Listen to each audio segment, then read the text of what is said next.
My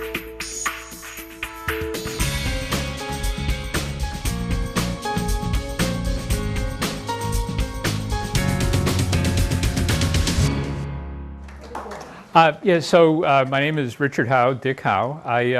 I'm the Registrar of Deeds for the Middlesex North District, which is in Lowell, Massachusetts. I really want to thank you all for coming. A former colleague of mine, his name is Gene Brune. He was the Registrar of Deeds of the Middlesex South District in Cambridge. But before that, he had been the mayor of Somerville, Massachusetts, which was a big, it's a big city. And so when he went from being the mayor to being the Registrar of Deeds, his first day there, he went to the secretary, because it's a big enough registry to have a secretary, and he said, "Mary, this is how I like to work my schedule. Don't make any appointments for people to see me before 10 o'clock in the morning." And Mary got this very distressed look on her face, and Gene said, "Did I say something wrong?" And Mary said, "Well, Mr. Brune, you're the Registrar of Deeds now. No one is ever going to want to see you." And so to have a room full of people to listen to me talk is really gratifying. So thank you all for coming. I was born in Lowell. I grew up in Lowell. I like to say I spent the first 18 years of my life plotting my escape from Lowell, because in the 60s and 70s there wasn't a lot to keep you there. I left for college, and then I went in the Army for 4 years. And during my absence, Lowell pivoted, and its renaissance began. I like to think it's a coincidence that I wasn't there when that happened.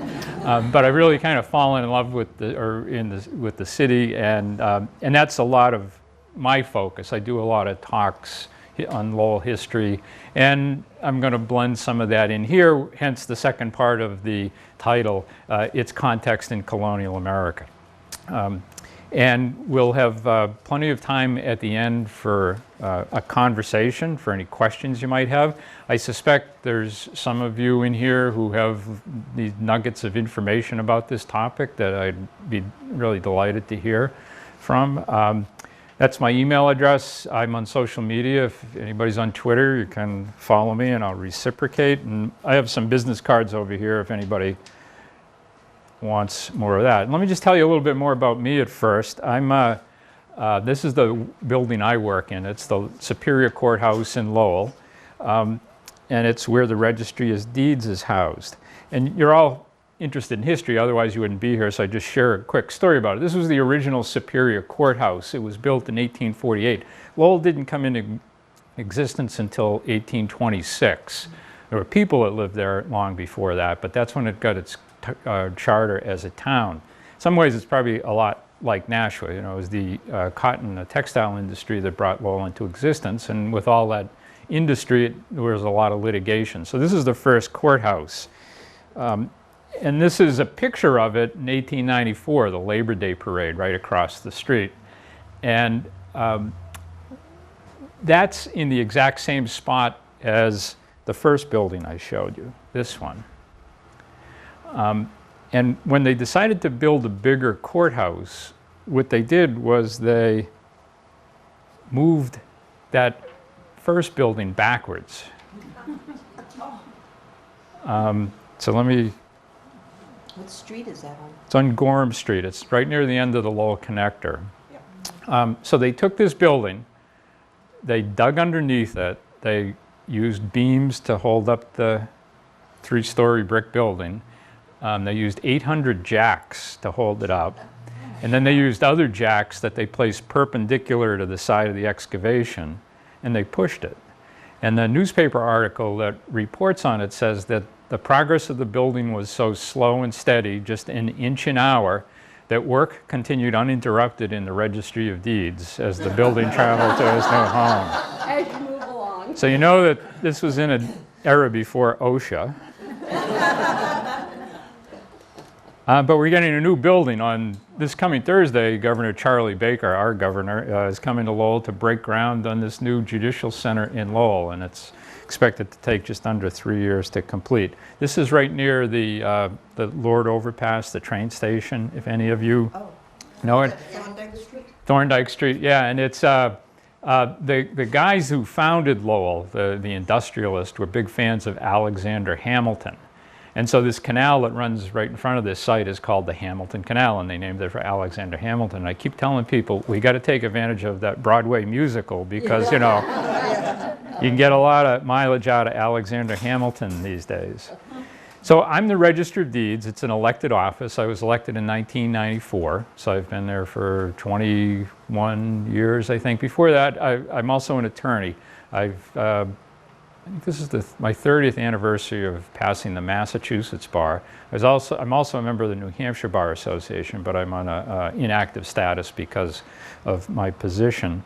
And so I really enjoy the job because it's kind of like blends together history, technology, and the law. Three things that I find very interesting. Now, the registry in Lowell was created in 1855, and it just has those 10 towns. And all of the records for those communities that existed before had been in the records in Cambridge, Massachusetts. And so what they did was they copied them by hand and they put them in the books based on each community, and then we started a book one going forward. And one of the things we've been successful in doing is scanning all of these documents. So you can go back to the first document we've got from the 17th century on our website, which is lowelldeeds.com, and you can look at it. So all the indexes, all the documents are all there, and it's all free. There's no charge, there's no registration for access. So it was in my capacity as Registrar of Deeds that I met this gentleman, John Wheelwright, because one of the more interesting documents among the 10 million plus that we possess at the registry has his name all over it, and that document is kind of the centerpiece of this discussion tonight. John Wheelwright was born in England, 1592, and he died in Salisbury, Massachusetts in 1679. And we're going to talk about what happened in between. Now, this is not Passaconway, but Passaconway is another figure who plays a part in our story. He was a leader of the indigenous people, the Native Americans. I'm going to call them Indians through the presentation. And that's an actual statue of to him in Lowell. I don't think he sat for the artist. But, you know, my wife is an administrator at Lowell High School, and WBUR, the local, the Boston NPR station, was at Lowell High a couple of weeks ago, and they were doing a story on history textbooks. And the teacher that they interviewed talked about the textbook is like 30 years old, and its presentation of different elements of history is really out of date. But he said that he's able to use that as a teaching tool because how people look at history through time is also very interesting and educational. And I think this statue was erected after the Civil War. There seemed to have been an infatuation at that time with Native Americans. I think it coincided with the westward expansion and all that was going out there. But there were a lot of social organizations that came up that used Indians and Indian terminology in them. So this is I'm going to talk about some excerpts from the deed. I've typed the relevant text underneath, and the handout I gave you, I didn't expect this many people, so if you didn't get a handout, you can get my email and I'll email one of them to you, is the entire deed, which is pretty lengthy. And so the deed is from the Sagamores, the chiefs, the leaders of all of these different tribes, the Pennacook, the Pentucket, which would be the Pawtucket, the Squamscott, Nuchuanik, and they say they're inclined to have the English among us. And one of the reasons they was because they had been fighting with another tribe. I think it's pronounced the Tarantines from Maine, and they saw the English as potential allies, and it's almost like diplomacy, that where in the world today, like American foreign policy, if one country is posing a threat, you go to the countries that border it and try to become an ally with those countries. It's all about the balance of power. Well, the balance of power was invented by Henry Kissinger. It's been around forever. So that's what these guys were trying to do. And the deed, they give, grant, bargain, sell, release, ratify, and confirm unto John Wheelwright, Augustine Story, Thomas White, William Wentworth, Thomas Leavitt, all of Massachusetts Bay in New England. Just a little footnote. People sometimes complain about lawyers using a whole bunch of words to mean only one thing.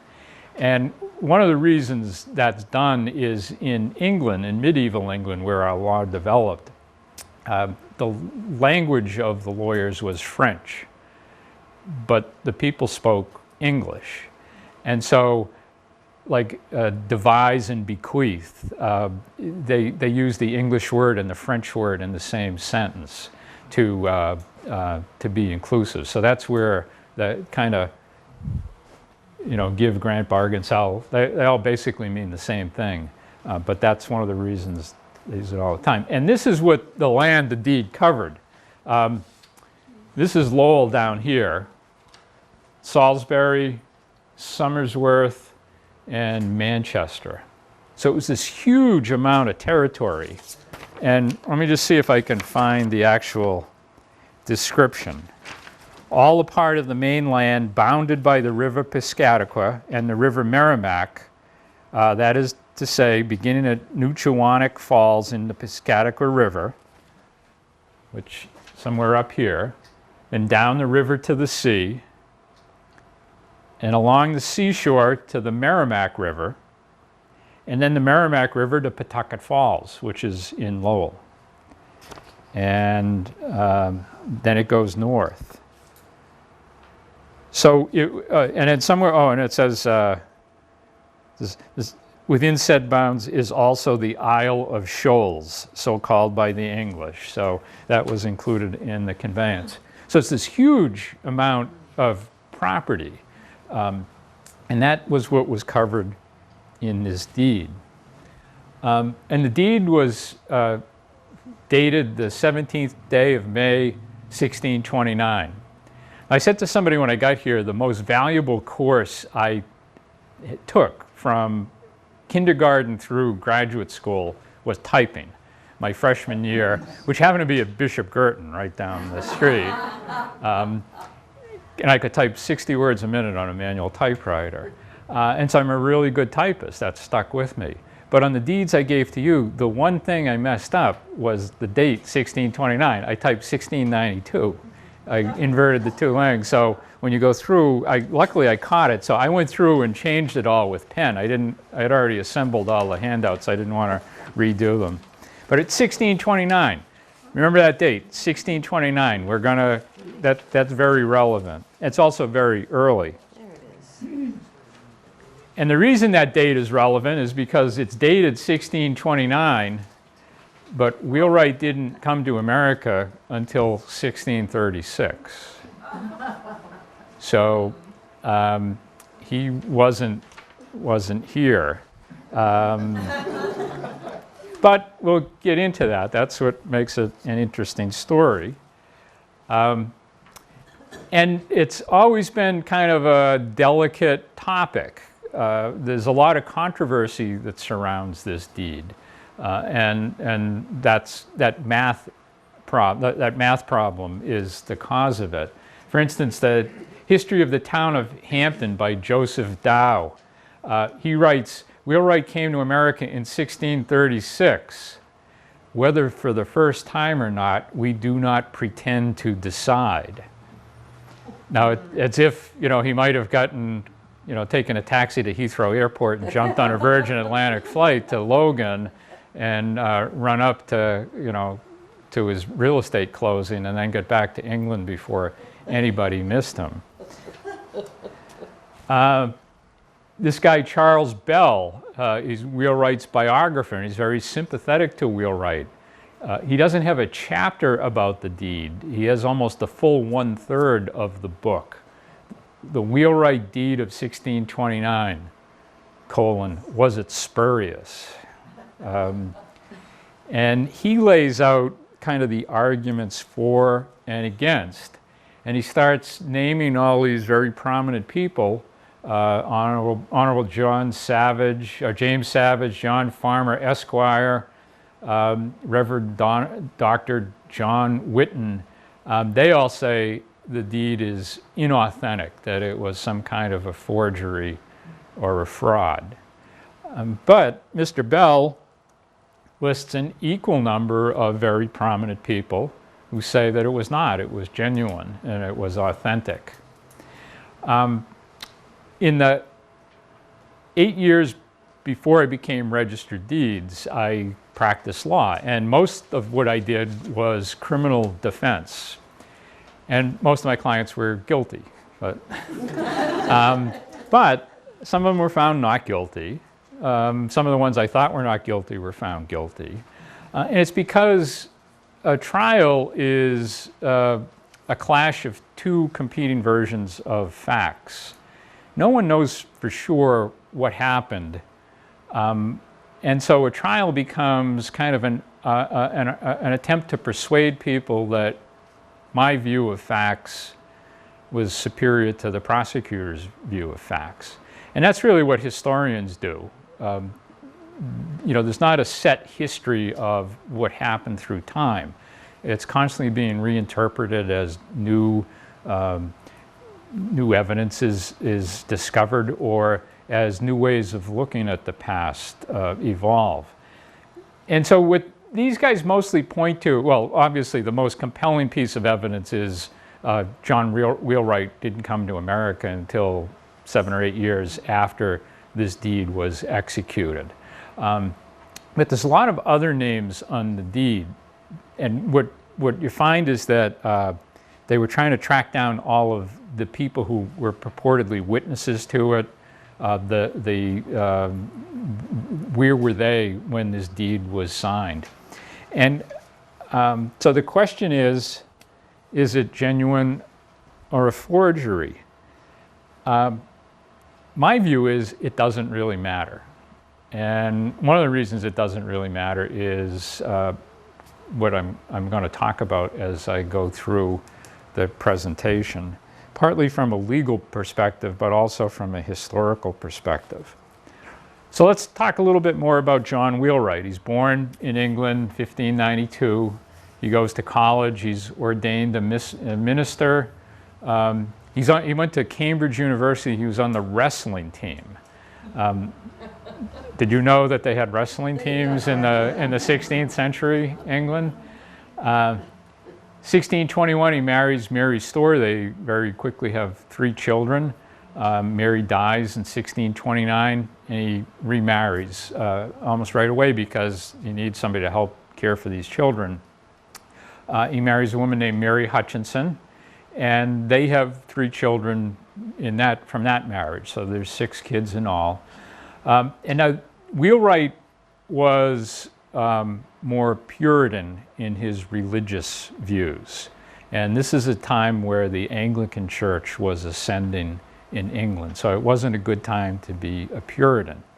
And so he, certainly by 1633, and possibly before that, even maybe as early as 1629, the date on this deed, he had already decided he had to leave England and go to America. So did he come here on a kind of, you go ahead to find a house and then you move the family in, that kind of thing? So that's not completely unreasonable. In 1633, he gets into trouble because he was seeking to basically to sell his position as the minister of this church. And I'm sure there was a way of doing it that was acceptable, but he either crossed the line or because he had already gotten everybody angry with him because of the difference in doctrine, he was charged with a crime of trying to sell a ministry. And so he was removed from the ministry. They hung around for a while in England before they came to America. Now let's talk about the Wheelwright family tree. John's second wife, Mary Hutchinson. Her brother's name was William Hutchinson. William had married a woman named Anne Marbury. That made Anne Hutchinson, okay? And that's supposedly what she looked like. We're going to come back to Anne, but remember, so Anne is John Wheelwright's sister-in-law through marriage. Okay, 1636, Wheelwright, or 1636, they arrive in Boston. I think I said 37 earlier. Anne Hutchinson had already gotten here. There was another religious controversy here I'm saying here, but I'm talking about Boston. It wasn't the same one that existed in England. Here it was within the Puritan ministry. And it was different views of how to achieve salvation. I'm not a religious historian, and I'll talk a little bit about it as I understand what the split was, but the important thing to remember is there was a split. Kind of most people, including the most powerful people in the colony, felt one way, and a small minority felt the other way. And one of the leaders of that small minority was a guy named John Cotton. He was a minister. Wheelwright became a friend of Cotton's when he arrived here. He kind of sided with him, and Anne Hutchinson sided with Cotton. And she became very vocal, and she started hosting meetings of other women in the community and talking about religious doctrine that varied substantially from what was being taught in the churches at the time. And so she really kind of ran afoul of the powers that be, because there wasn't a separation between church and state then. The church really was the state at that time.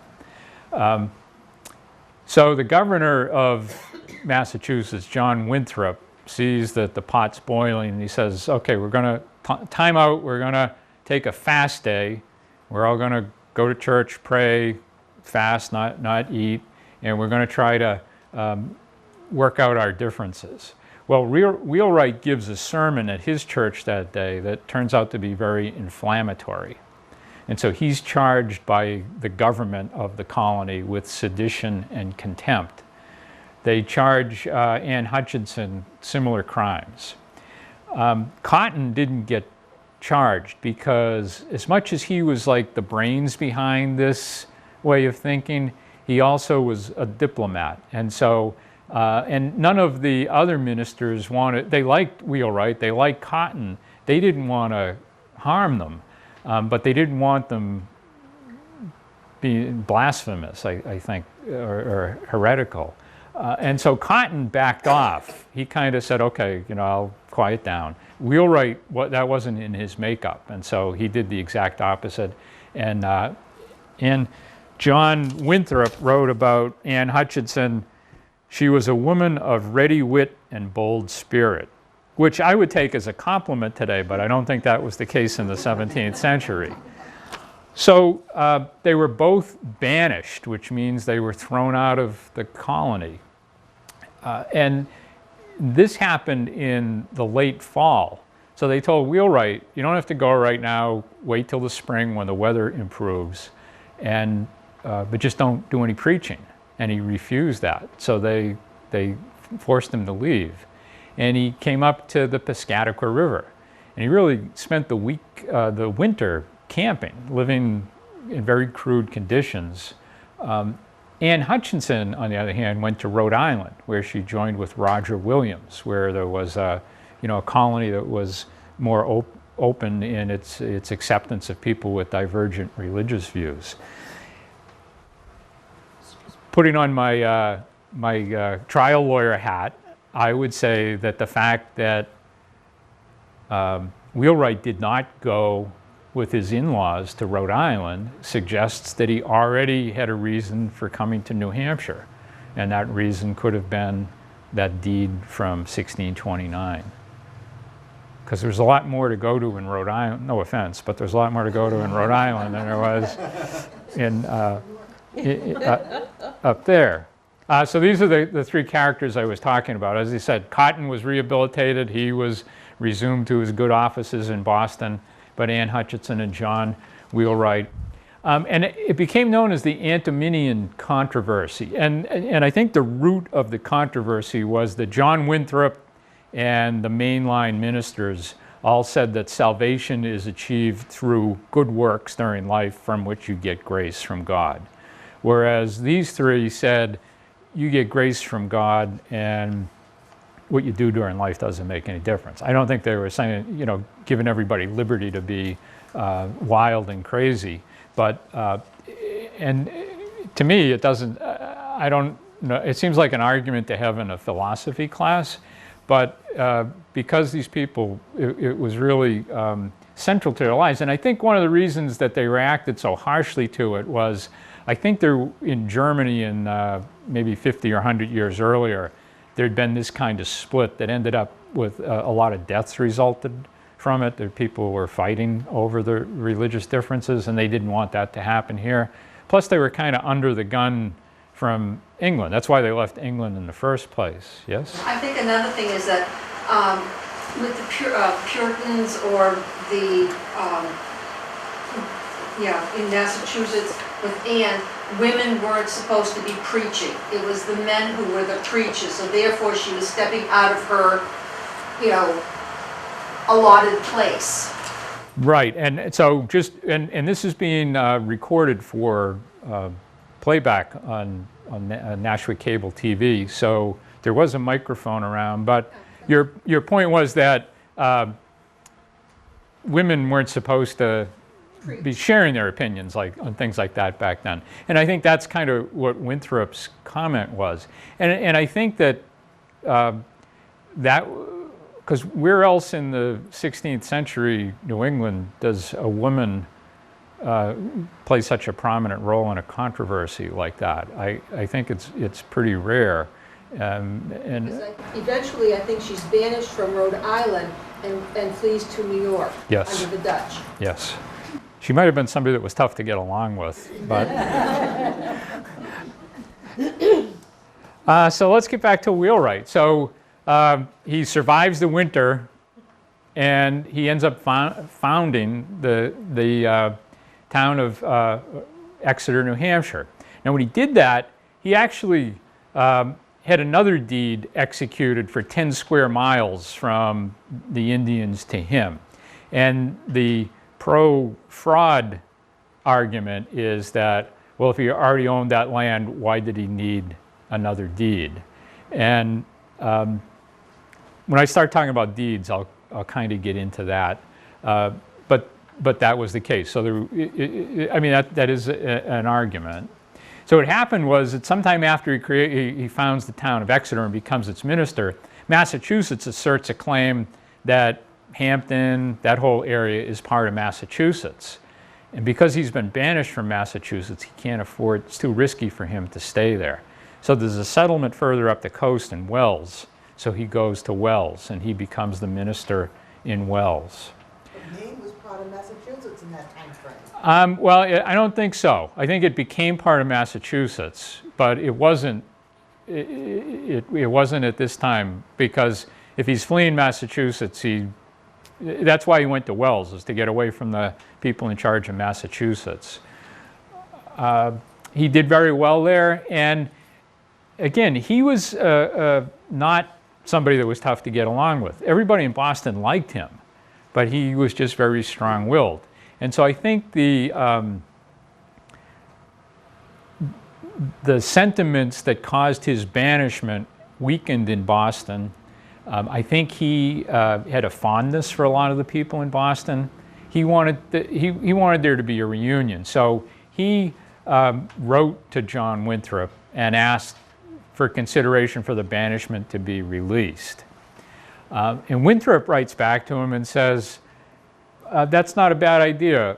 We'll grant you safe passage. Why don't you come to Boston and you can make you can state your case to us in person. And Wheelwright says, I don't think I'm going to do that. Which kind of made me, and I don't think he didn't do that because it was too long a trip. I think maybe he thought he would say something that just inflamed the situation. Maybe he felt like he would be at risk. But for whatever reason, he declined to go. But then eventually the legislature in Massachusetts did grant him, they released the banishment from him. And that happened in 1644. But in doing that, it ignited another controversy. Because he had written in a way that was very neutral. He didn't strongly defend himself, but he didn't confess to having done wrong.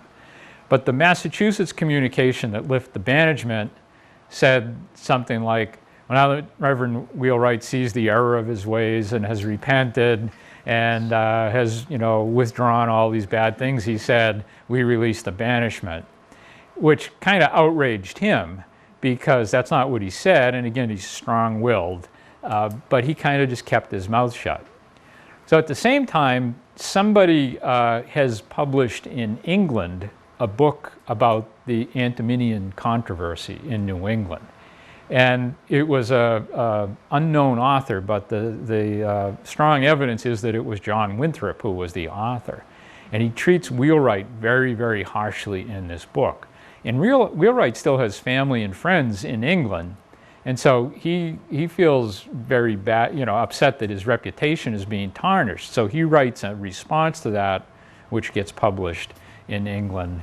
And so there's this kind of turbulence. The people of Hampton, New Hampshire, invite him to become their minister. I think the boundary had been settled. Well, anyway, the banishment had been removed. So he comes to Hampton in 1647. You have the English Civil War going on in England. Charles I gets his head chopped off. England has a democracy for a little while, and then Oliver Cromwell comes in and becomes the Lord Protector. He's the guy in charge in England. Guess who was on the same wrestling team as John Wheelwright in college? Oliver Cromwell. They were friends from college. So Wheelwright, despite enjoying himself in Hampton and having a good life there, goes to England in 1656.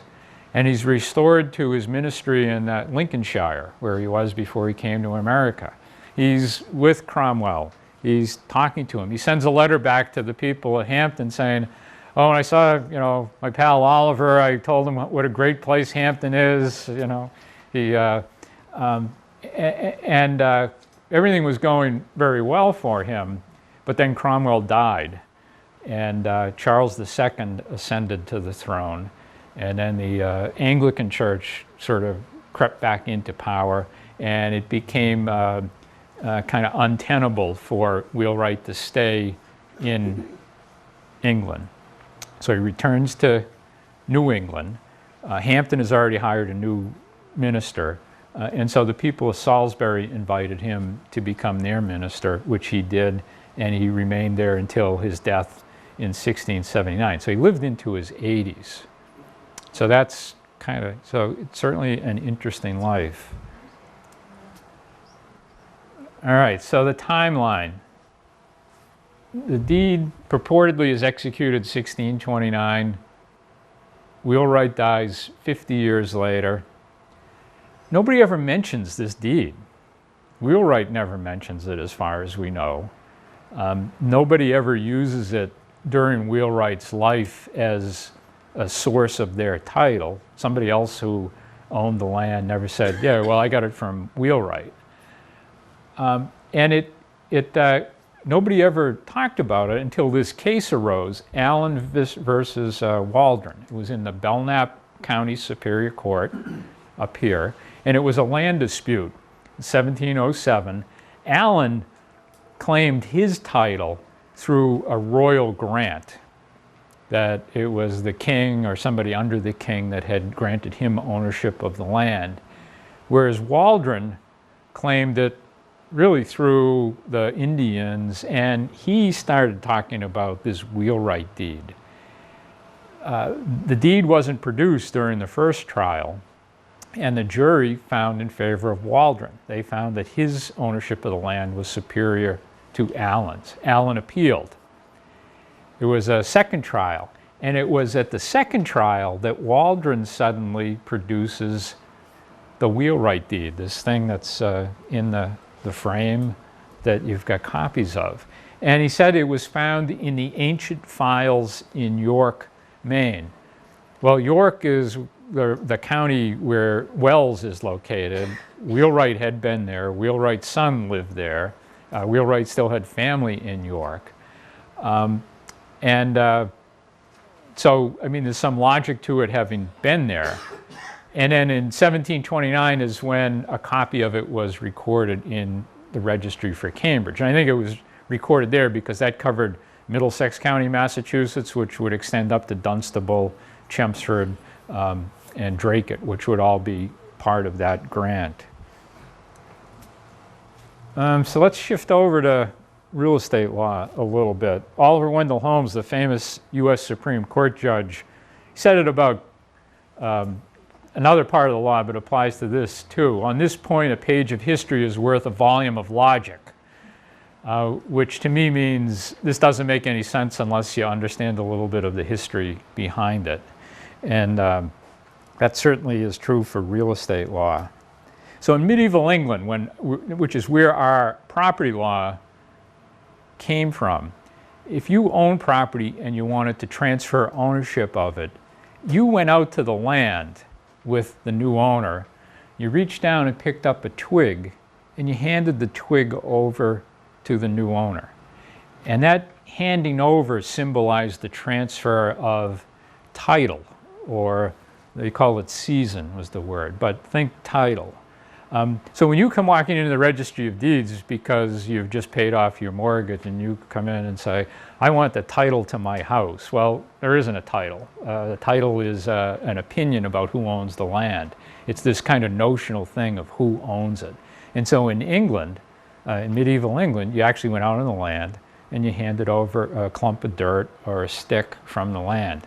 And that's how you transferred ownership. Eventually, somebody said, you know, we ought to write a memo to memorialize what we just did. And that's where a deed came from. It documented this handing over of the stick. Well, eventually, and I like to think it was probably on a cold, drizzly day, somebody said, do we really have to go out there to the land? Can't we just sign a piece of paper? And so now when you buy a house, you don't have to actually go to the property. You just go to the lawyer's office or the Registry of Deeds. And what is needed for a deed, a valid deed? It has to be in writing, can't be verbal. It has to be signed by the grantor, the person who's giving something away. And it has to describe the land with particularity. You have to know what it is that's being transferred. Now let's apply those standards to this Wheelwright Deed. It's in writing.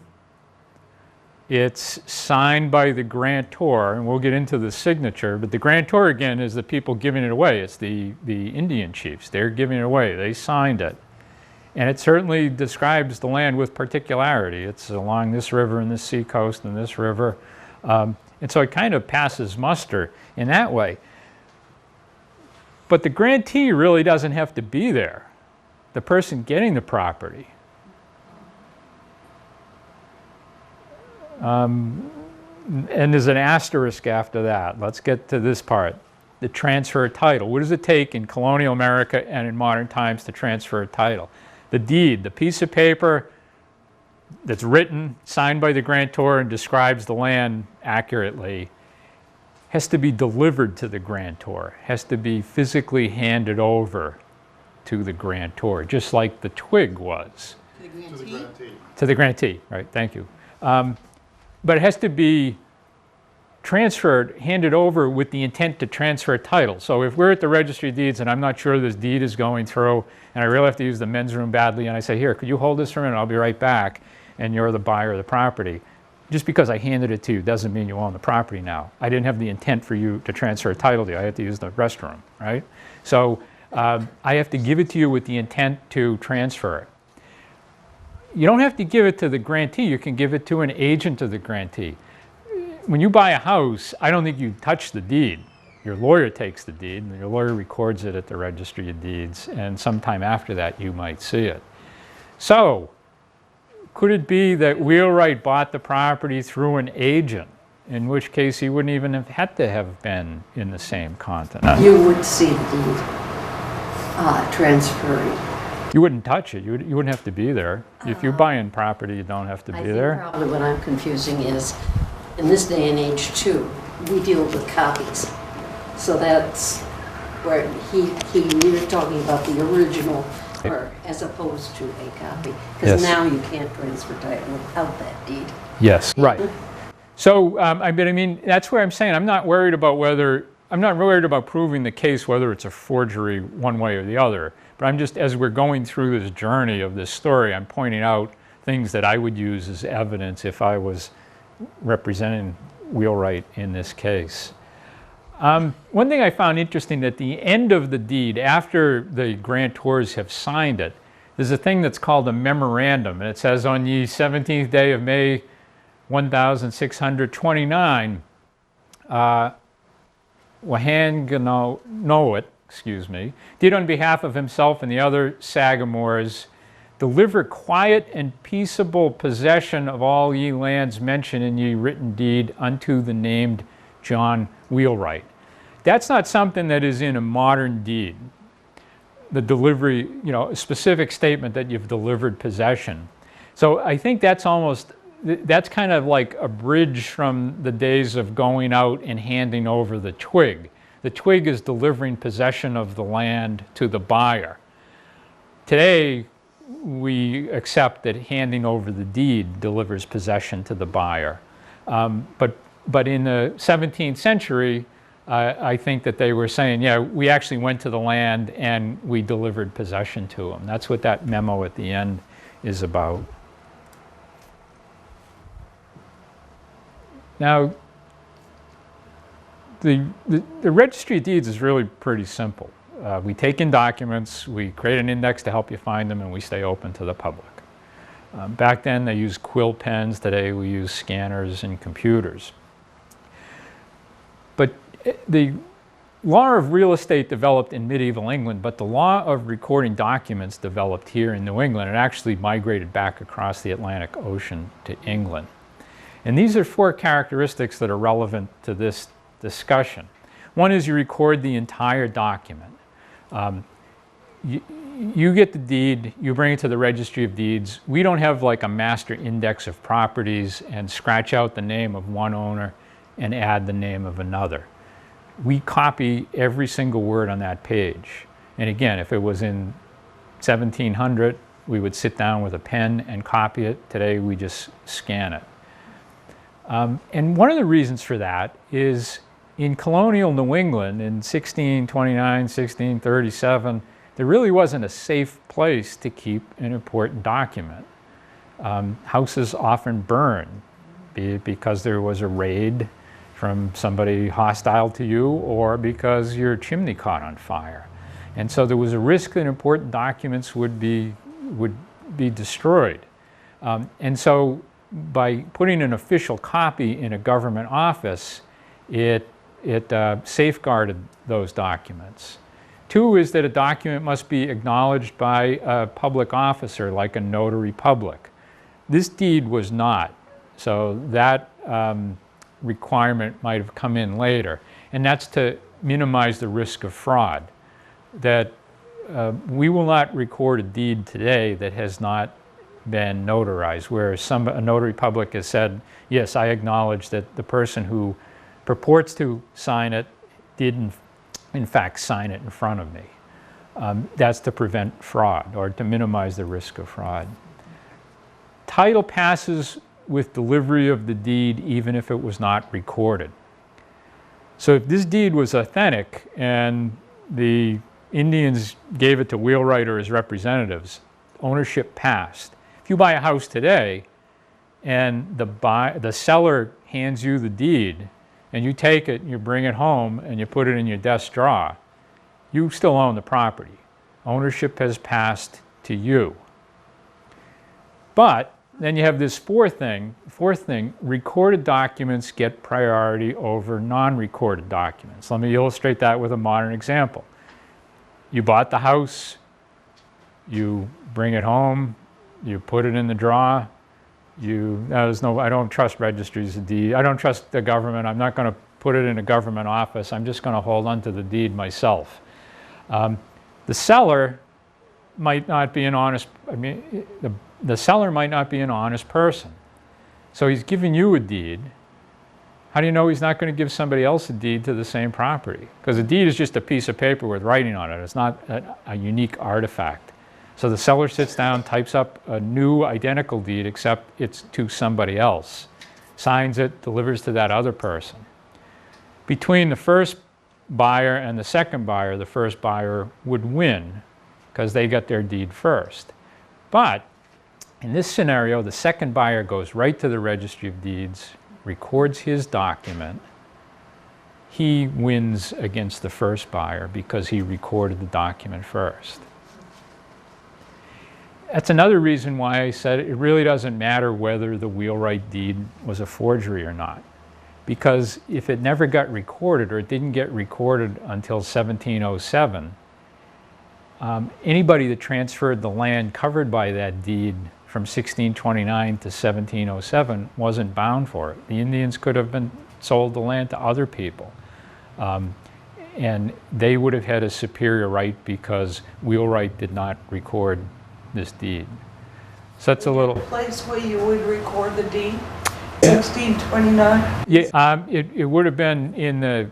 Shortly after that, at least in Middlesex County, you would have been able to record important documents. What's the oldest one you have in Middlesex that's recorded? It's 1632, maybe. Now, congratulations, you just covered the first 2 weeks of law school, and you know more than 99% of the American public about real estate law.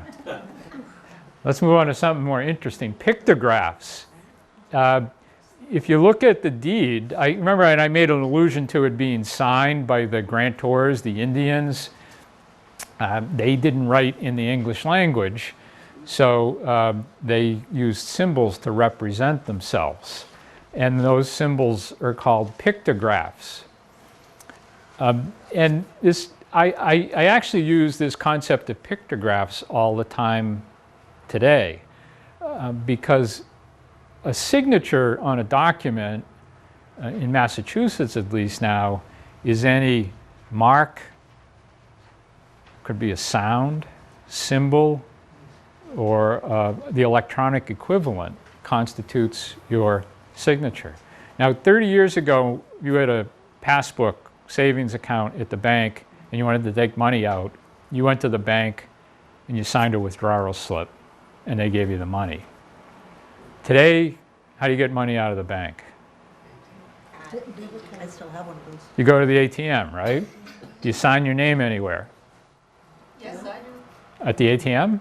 No, because I don't have it. Okay, but so if you go to the ATM, No, you don't sign your name. but what do you do? How do you prove it's you? How do you prove it's you? Your PIN number. You use a PIN number, a 4-digit number plus the card. So you're using symbols, numbers to identify yourself.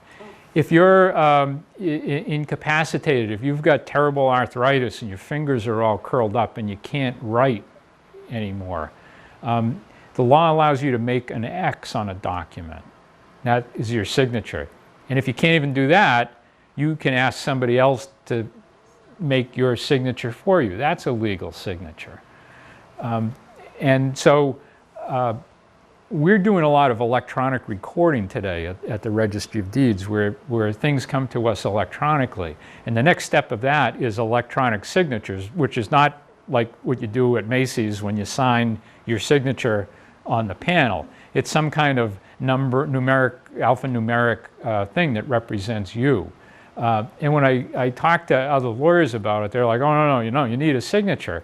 And then I pull up a picture of these deeds that say, hey, 300 years ago, a symbol was an adequate signature. So this is nothing new. Now, this is supposed to be the same document. And this is Passaconaway, and this is the deed at the registry in Lowell. And this is a copy that was in one of the books I was looking at. So the pictographs were not identical. And I'm not sure whether the Indians actually used them or whether the English who were writing the documents used them for them. So that's a whole other area of inquiry. But what I wanted to talk about was the indigenous people and land ownership. And that brings this guy in, John Eliot. He was a minister. He was not in Boston. He lived in like Dorchester, somewhere, Dedham, south of Boston. 1637, the Pequot War. He was given an Indian as a slave. And he learned the Indian language from that Indian. And then he set out as his kind of life's mission to Christianize the Indians in Massachusetts. And so he traveled around to where the Indians were and preached to them to convert them to Christianity. And one of the places he came to was the Pawtucket Falls on the Merrimack River, which is where Lowell is now. The Merrimack River drops 32 feet in just a mile. That's why Lowell is where it is for the water power. But before the Industrial Revolution, thousands of Indians would congregate here in the springtime because the fish would all be swimming up the river. And it would be a chance for them to get food. They used the fish for fertilizer. And it was almost like a big a festival. So they'd come from all over New England, so this was a prime place for Eliot to come. And he came here year after year after year. And the Indians actually had two different settlements. They had a smaller village, and this is an overhead map of Lowell. So this is the Merrimack River, and then the Concord River comes up from Concord and flows into the Merrimack. So this would continue west and then turn north, and we'd get here to Nashua. And it just keeps going east, and then it runs out to the Atlantic at Newburyport. There was the Pawtucket Falls, so there was a small village there, but the Indians had this very large village here, and they called it Wamiset. It was about 1,000 acres of land on this side of the Concord River and 1,500 acres on this side in what would be Lowell and Tewksbury, even reaching to Andover. And they were established here. They had cleared the land, they were farming it, they were living there. And then in 1654, a group of men and families from Concord, Massachusetts and Woburn, Massachusetts sailed up the Concord River, and they wanted to establish a town here. And they petitioned the Massachusetts legislature to grant them a town charter right here. And the reason they wanted to do that was the ground was already cleared. They could move right in and start farming. Well, what John Eliot did was, at the same time, he went to the legislature and he submitted a competing petition to create a town that would be called Wamiset. In 1655, the Massachusetts Colonial Legislature granted both petitions, but they told the guys from Woburn and Concord to go up the river a couple of miles. And they did, and they called their community Chelmsford. So that's where Chelmsford came from. But what is now downtown Lowell was the town of Wamiset. And I'd suggest that the legislature giving preference to the Indians was a reflection of the attitude towards the Indians at that time. This is 1655 and before. But that all changed in 1675 with King Philip's War. That started down around the Rhode Island border, but it really engulfed all of New England. King Philip's War, in terms of the percentage of the population killed, King Philip's War was the deadliest war in the North American history. It was very brutal. The town of Groton, Massachusetts was evacuated 3 different times because that was the frontier. Men from Chelmsford were defending Groton. There were never any battles in the Chelmsford area or Wamiset, but there were incidents. things being burned, an Indian teenager was killed. And the English prevailed, but their attitude towards the Native Americans pivoted 180 degrees. It completely changed. And it went from, you know, let's live together and we have an obligation to take care of these people, to they're savages, get them out of here. And the Indians that remained in the Lowell area were led by Wanna-Lancet, who was the son of Passaconaway. And in 1686, he deeded the land from that was Wamiset to these guys from Chelmsford, and they were called the proprietors of Wamiset Neck. And I've got 2 more slides, and I'm going to open it up for questions. But I got to tie it back into New Hampshire. Well, one of the guys that lived in Wamiset Neck was called Stephen Pierce. Stephen had a brother named Benjamin. Benjamin had a number of sons.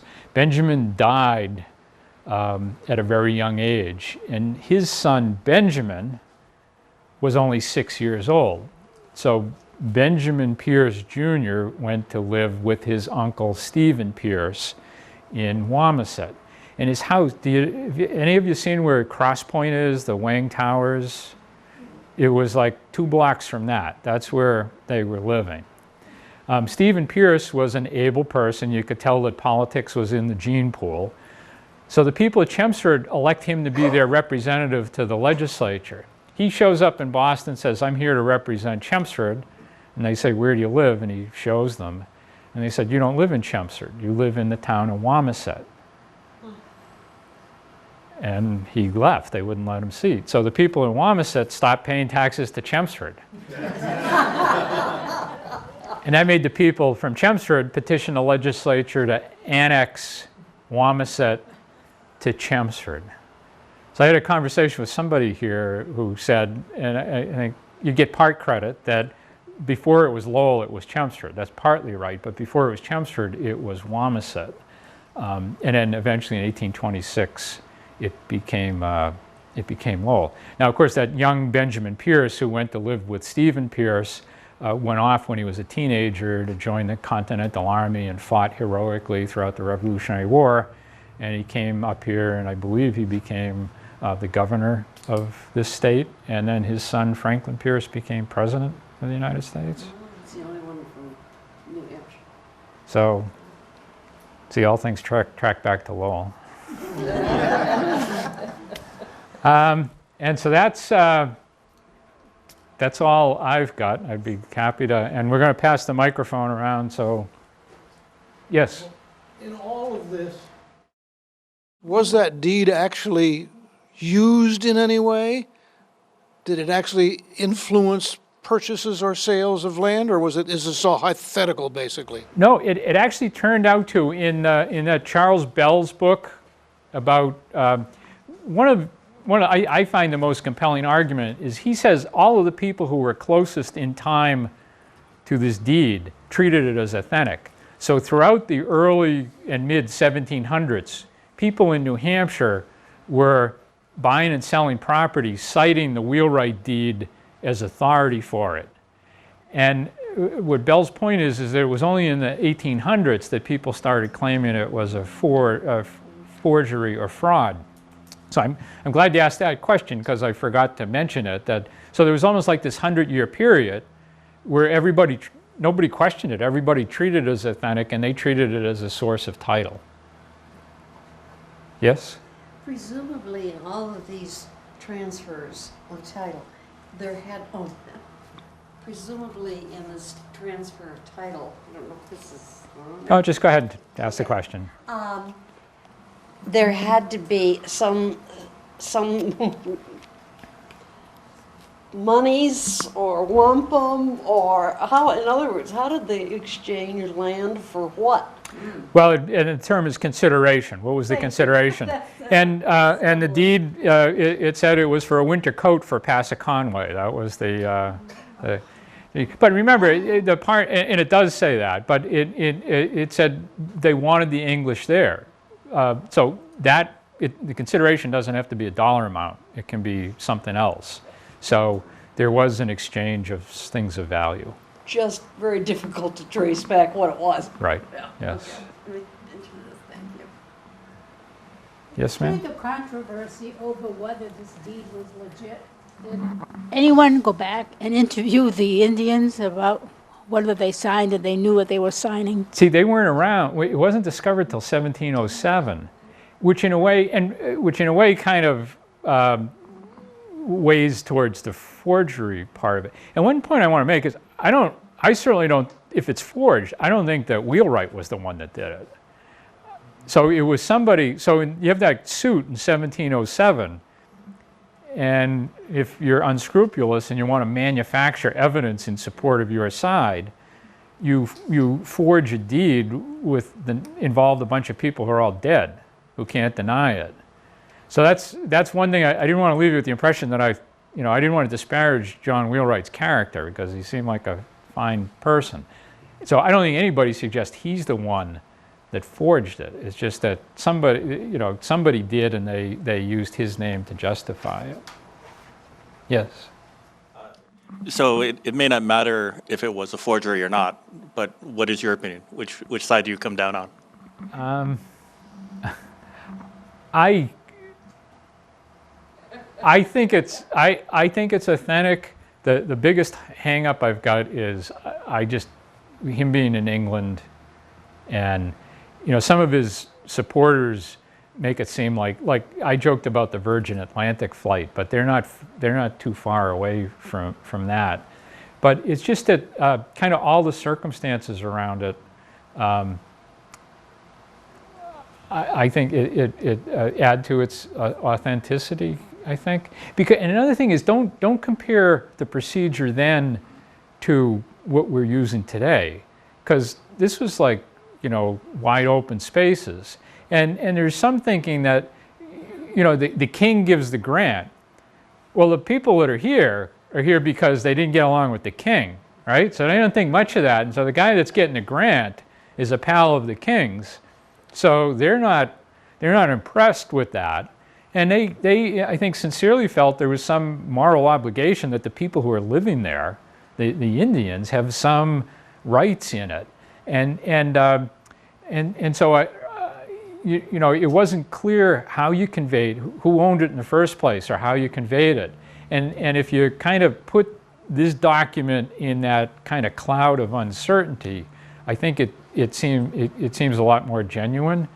And even today, if I want to buy property and I do a title search and it's a little fuzzy, and I think this person owns it, but his great-great uncle, who's still alive, might still have an interest, I'll go to the uncle and say, would you mind signing a release of the deed? I don't think you own anything, but if you just sign this, it'll clear things up. And so in some ways, that's what these things could have been. We don't think you own it, but whatever rights you have in it, could you give us permission? Could you give us the right to use it? Yes? I'm not sure how accurate it is, but I've heard and read that there's a discrepancy between the European concept of land ownership and what the Indians used, such as the English thought that when they bought the land and owned the land. I've heard arguments that the Indians may have been more like a grant to use the land and not necessarily give it up forever. Yeah, I mean, I've heard the same thing. The reason I'm not sure how accurate that is because the people who recorded the story were the English, right? Yeah. We don't know for sure how the Indians looked upon it. Even in the middle of this deed, there's a thing that says that the Indians retain the right to hunt and fish and so on. So you buy the land, and if the Indians want to hunt on your land, supposedly they could. So in other words, that Indian version of land ownership was kind of put into this deed, sort of. Yeah, but you know what we would call that today? An easement, right? An easement is to, land owned by somebody else. If you have an easement to cut timber, to extract minerals.